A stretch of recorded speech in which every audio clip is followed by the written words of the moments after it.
Le camping.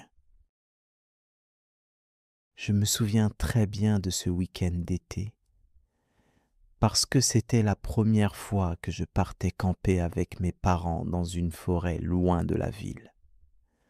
Un endroit calme, plein d'arbres très hauts et d'oiseaux qui chantaient sans arrêt.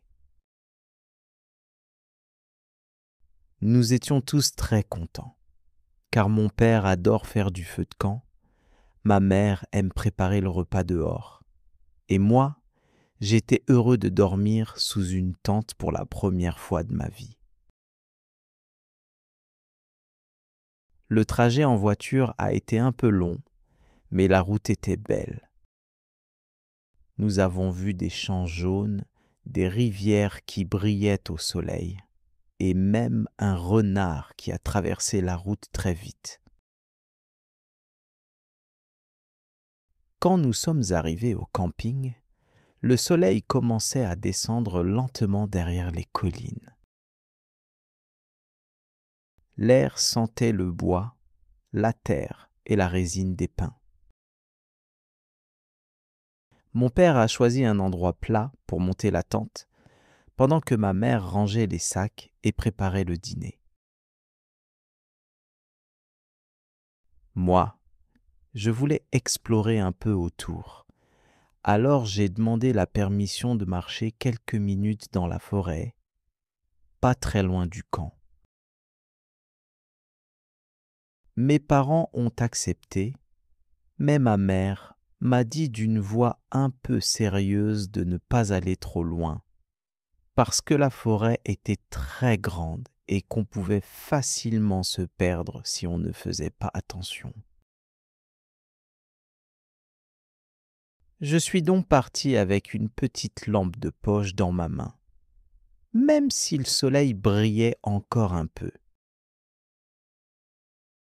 J'aimais écouter le bruit du vent qui passait entre les feuilles et le craquement léger des branches sous mes pas.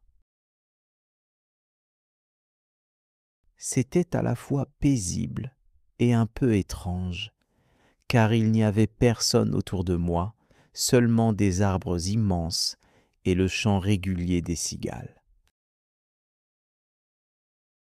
Après quelques minutes, j'ai vu quelque chose de brillant dans l'herbe, juste à côté d'un vieux tronc d'arbre couvert de mousse verte.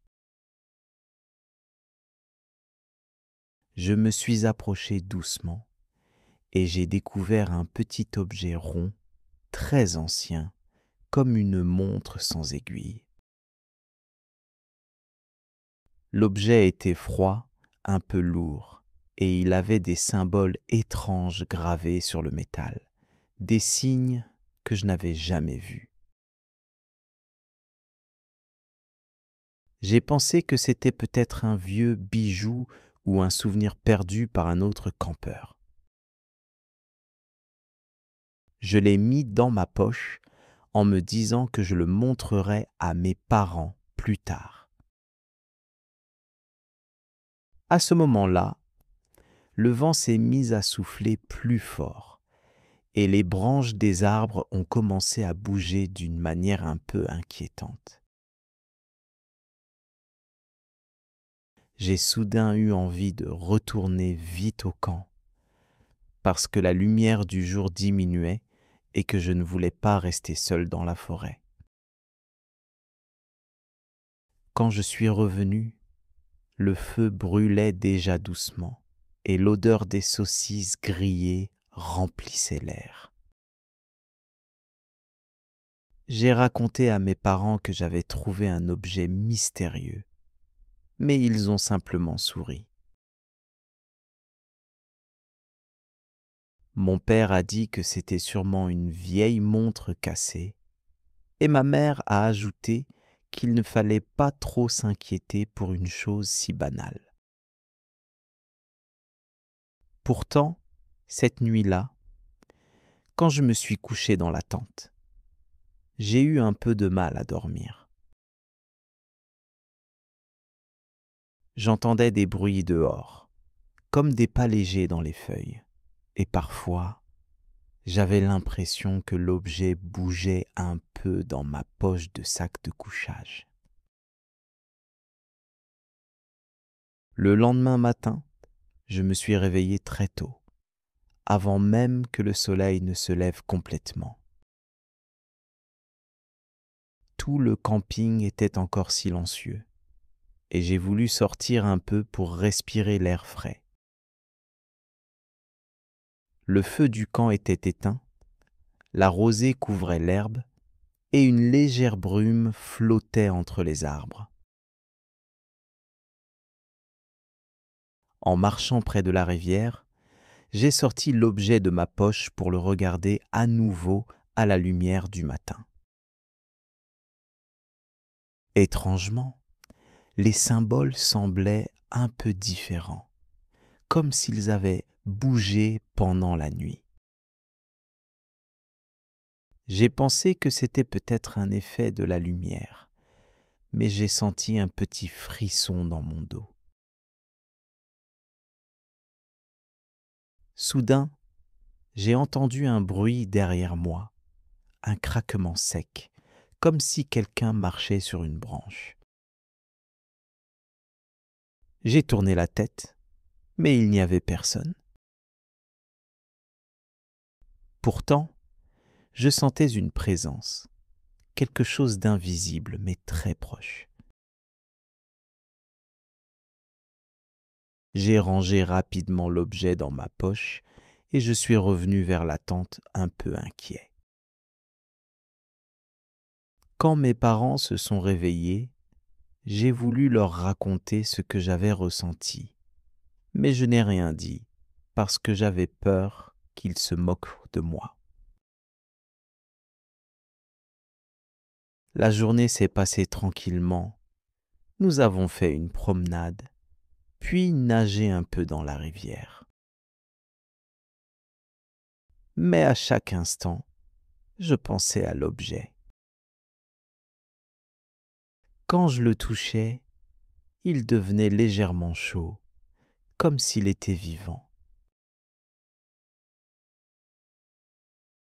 À la tombée de la nuit, le vent s'est levé de nouveau, plus fort que la veille, et le ciel est devenu presque noir. Nous avons allumé le feu, mais la flamme tremblait, comme si elle avait peur. Pendant que mes parents parlaient près du feu, j'ai regardé autour de nous, et dans l'obscurité entre les arbres, j'ai cru voir une silhouette. Elle était immobile, fine, et semblait me regarder. J'ai cligné des yeux, et elle avait disparu. J'ai voulu croire que ce n'était qu'une ombre ou une illusion du feu. Mais au même moment, j'ai senti quelque chose bouger dans ma poche. J'ai sorti l'objet. Il brillait doucement d'une lumière pâle, presque bleue. Mes parents ont vu la lumière aussi, et mon père a dit, d'une voix un peu tremblante, que ce n'était pas normal. Ma mère a voulu le jeter dans le feu, mais avant qu'elle ne le fasse, le vent a soufflé si fort que la flamme s'est éteinte d'un coup.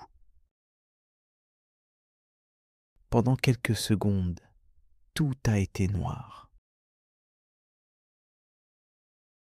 Quand le feu s'est rallumé grâce à une étincelle, l'objet avait disparu.